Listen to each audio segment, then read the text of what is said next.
भले का उल्टा लाभ।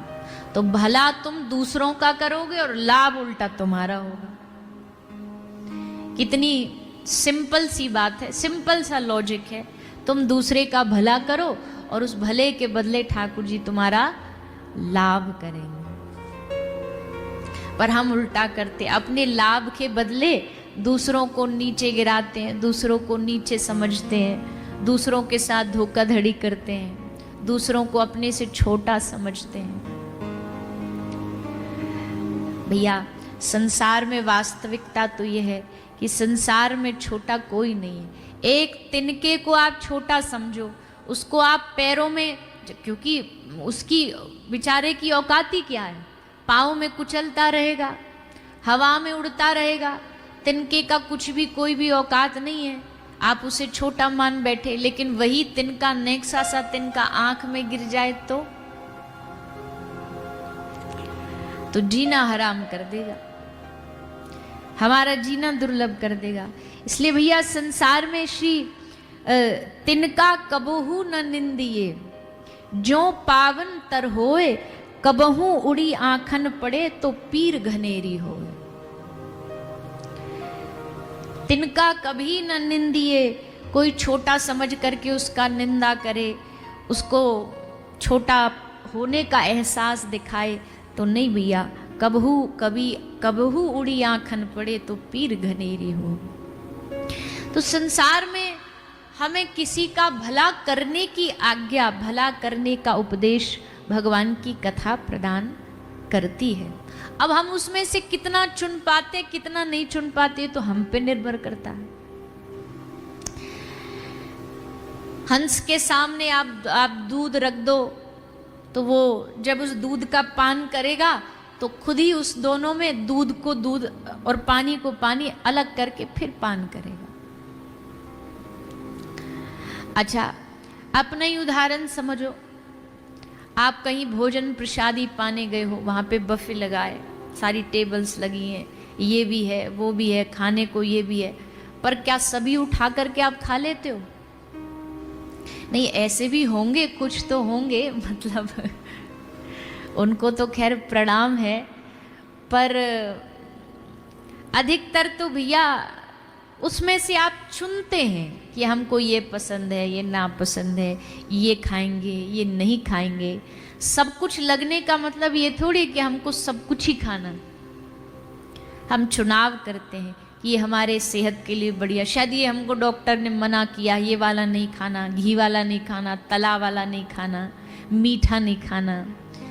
ठीक वैसे ही संसार जगत में तो सब चीज़ परोसी जाती है, पर हमें उसमें से क्या लेना है, क्या चुनना है, क्या छोड़ना है, वो सब निर्णय हमारी सुमति करती है, हमारी स्वयं की बुद्धि करती है। यहाँ कथा में भी एक प्रकार का ये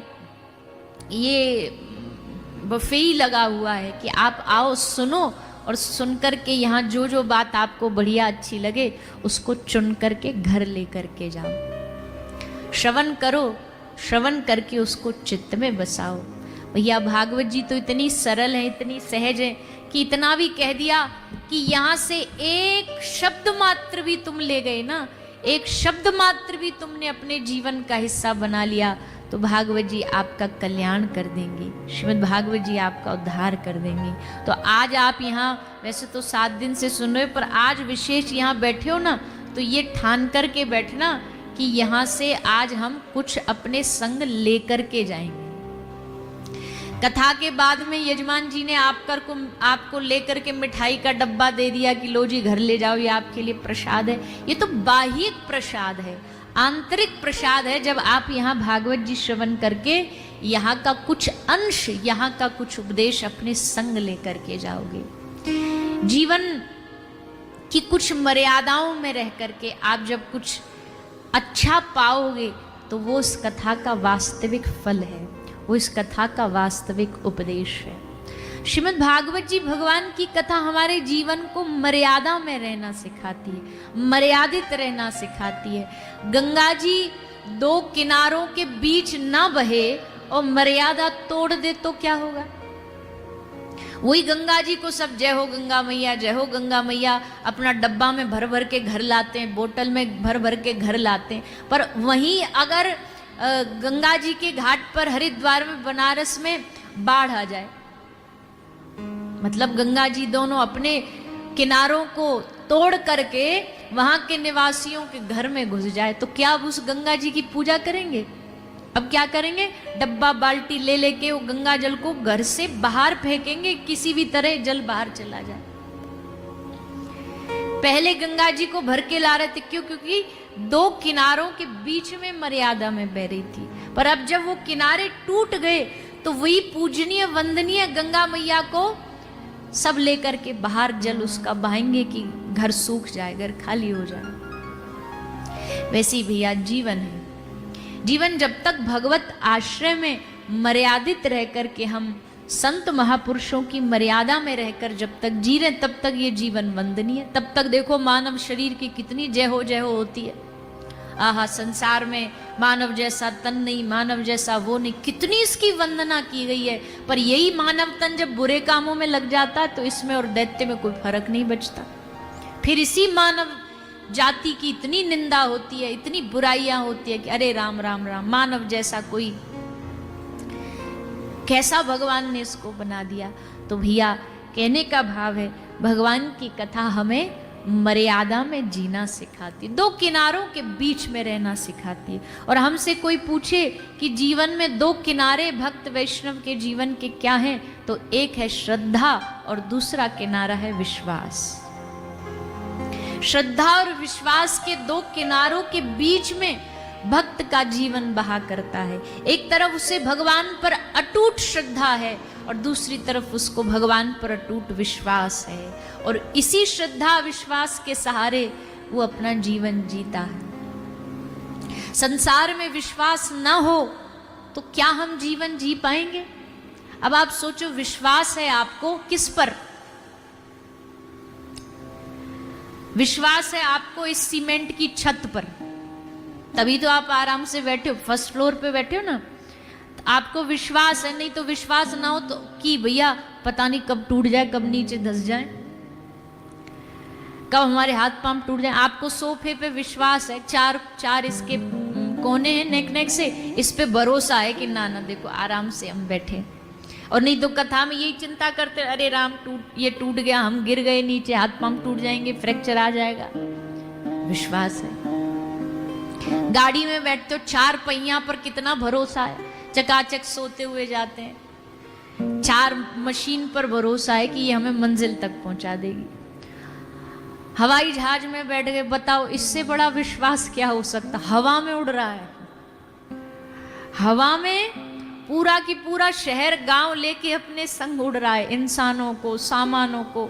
कोई धरातल नहीं है, कोई बेस नहीं है उसका, फिर भी हवा में उड़ रहा है। और देखो कान में हेडफोन लगा के बढ़िया चकाचक नींद से सो गए।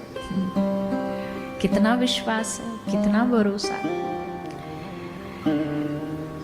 इतनी सी पटरी होती है ट्रेन की, दो इतनी सी पतली सी पटरी होती है, और धगाधक पूरी रात ट्रेन चल रही है, हिलते हुए पता नहीं कितने की स्पीड पे चल रही है। हिल भी रहे पर उसमें भी मजा आ रहा है, जरा चिंता नहीं, ठुक गई तो सो गए, आराम से आंख मूंद करके कंबल तान के सो गए। इतनी सी उस जरा सी पटरी पर हमें भरोसा।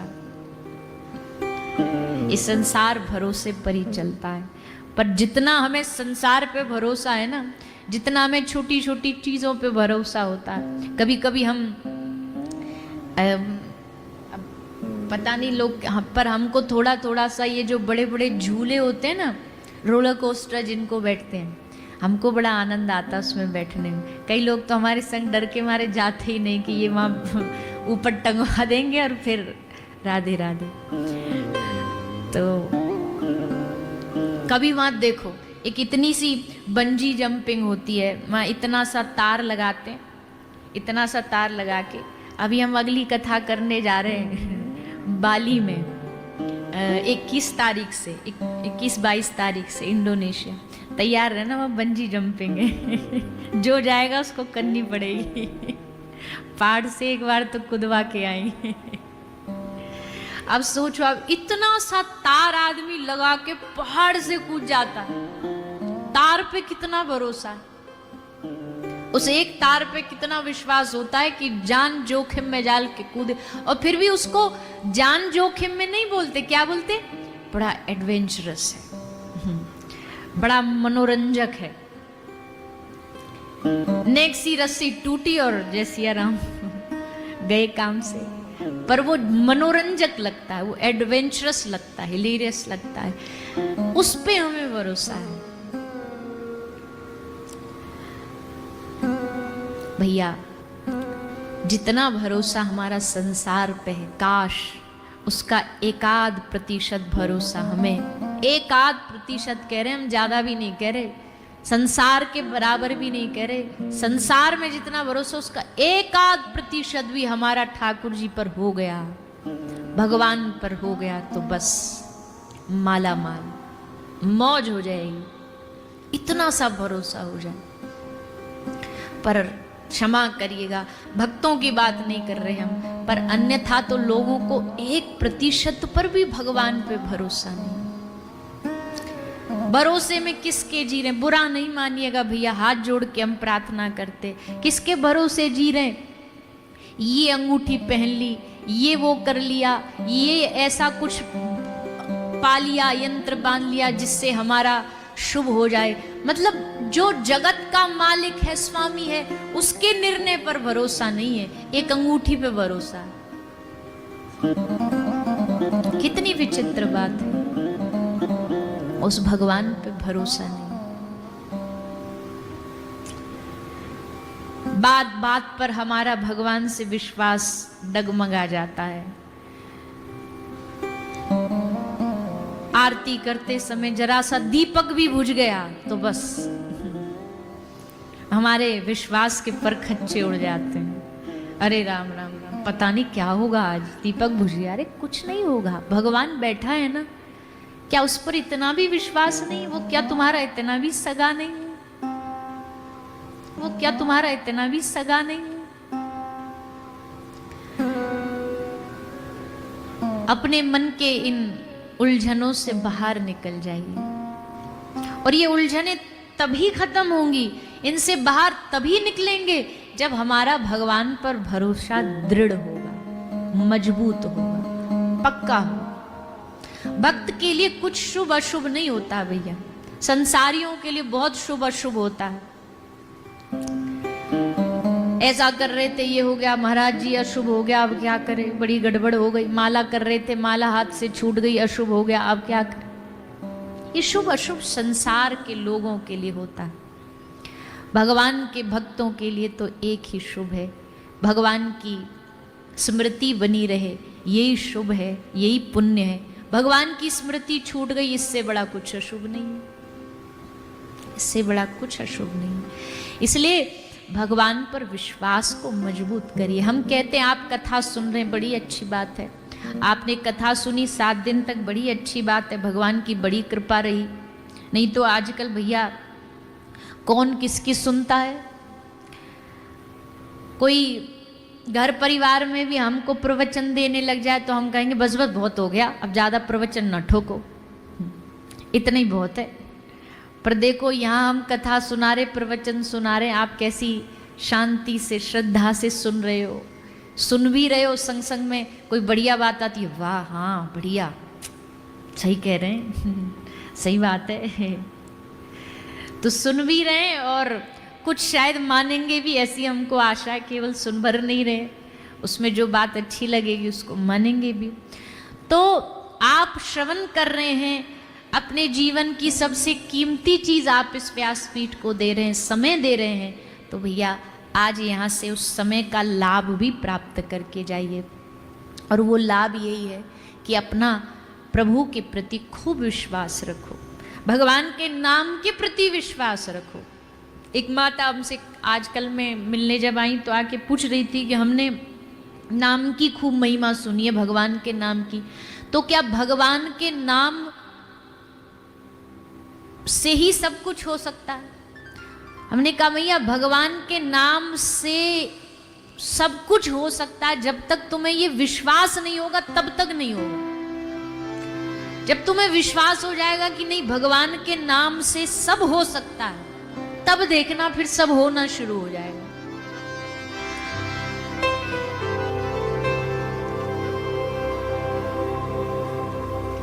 हम कई बार कथाओं में कहते हैं कि भी और ही में बहुत फर्क होता है। कभी जब तक हम भी तक ही अटके ना, बोले नाम भी करने से सब हो जाएगा, तब तक कुछ नहीं होगा। जब सोचोगे नाम ही करने से सब कुछ हो जाएगा, तब देखो सब दरवाजे अपने आप खुलने लग जाएंगे। अभी हमारे जीवन में भगवान ही नहीं है, भगवान भी है। कथा सुनने से ही सब कुछ हो जाएगा, बोले नहीं, कथा सुनने से भी कुछ हो जाएगा। ये भी को ही में बदलो भगवान के लिए।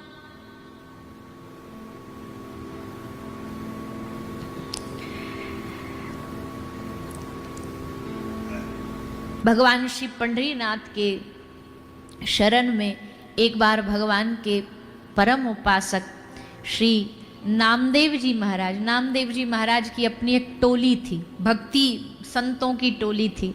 उसमें नामदेव जी ने बहुतों को अपने प्रेम के दीवानेपन में, भगवान की भक्ति में खूब आनंद दिलाया था। जो नामदेव जी के पास आता, उनका संग पाके वो स्वयं भक्त बन जाता। उनके घर पर कार्य करने के लिए जैनाबाई सिर्फ सेवा करने लिए आई थी, झाड़ू पोछा करने, पर उनका संग पाके वो भी भक्तिमती बन गई। तो कहते हैं श्री नामदेव जी नित्य भगवत दर्शन के लिए जाते थे। एकादशी को दर्शन के लिए आते थे श्री पंढरपुर में, श्री पंढरीनाथ भगवान के। तो अकेले नहीं आते थे, टोली लेके आते थे।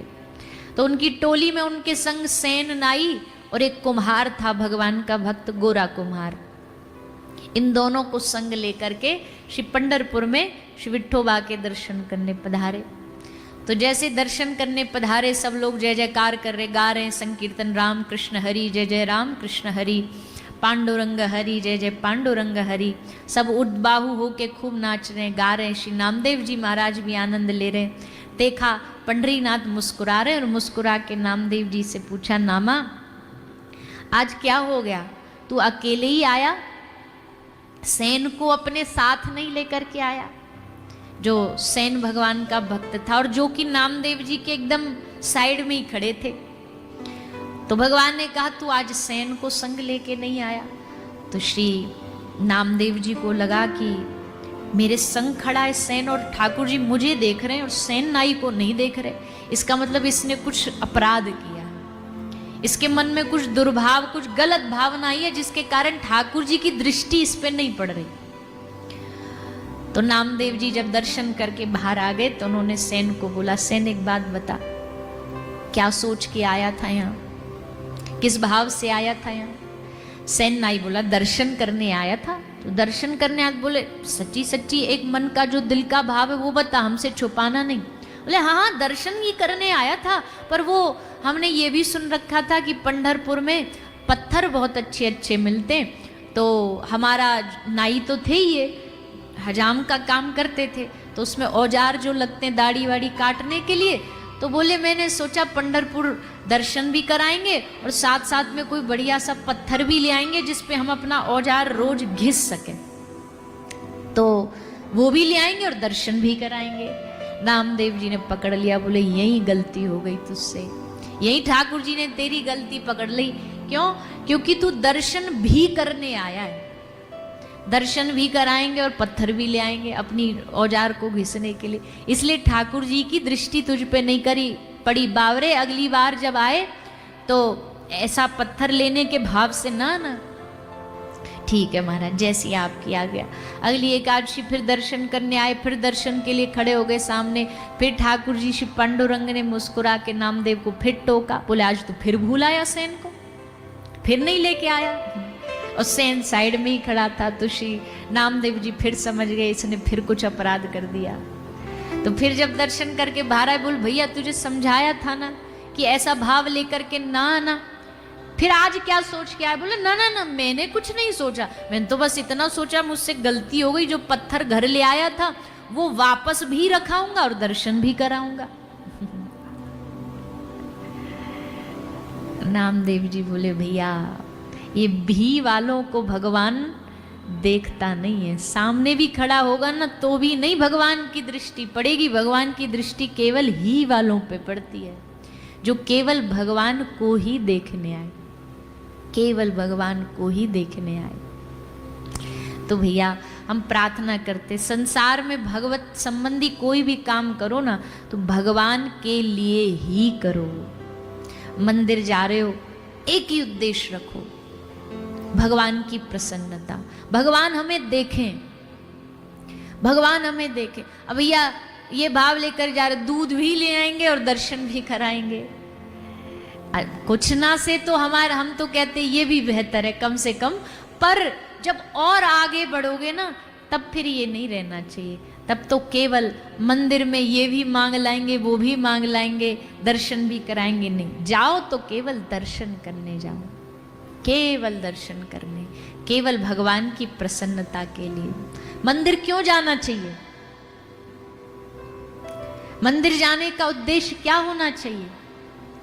कि भगवान हमें देखे, हम भगवान को देखें, दोनों की नज़र से नज़र मिले और भगवान हमको देख कर के ने थोड़ा सा प्रसन्न हो जाए। चलो इसको मानव जीवन दिया, कुछ तो काम आया, कम से कम इसके पांव चल करके मेरे द्वार तक तो आए, मेरे दरवाजे तक तो आए। अन्यथा संसार में घूमता रहता है, कभी कभी मेरे पास आया तो भगवान प्रसन्न हो हमको देख करके। ठाकुर जी को प्रसन्नता इसी बात में होती है।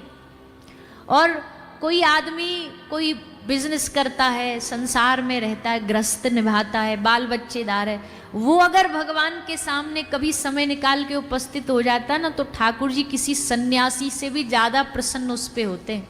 क्यों?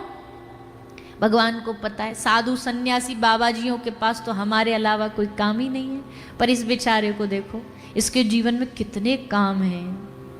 इसको सुबह सुबह भोजन भी बनाना है, इसको नौकरी पे भी जाना है, इसको पैसा भी कमाना है, इसको बच्चों की फीस भी भरनी है, इसको बच्चों को ट्यूशन भी भेजना है। इतने सारे झंझटे इसके जीवन में, इतने सारे काम इसके जीवन में, फिर भी ये समय निकाल करके अगर हमारे पास आ रहा है तो भगवान उस पर अत्यंत प्रसन्न होते हैं, अत्यंत आनंदित होते हैं।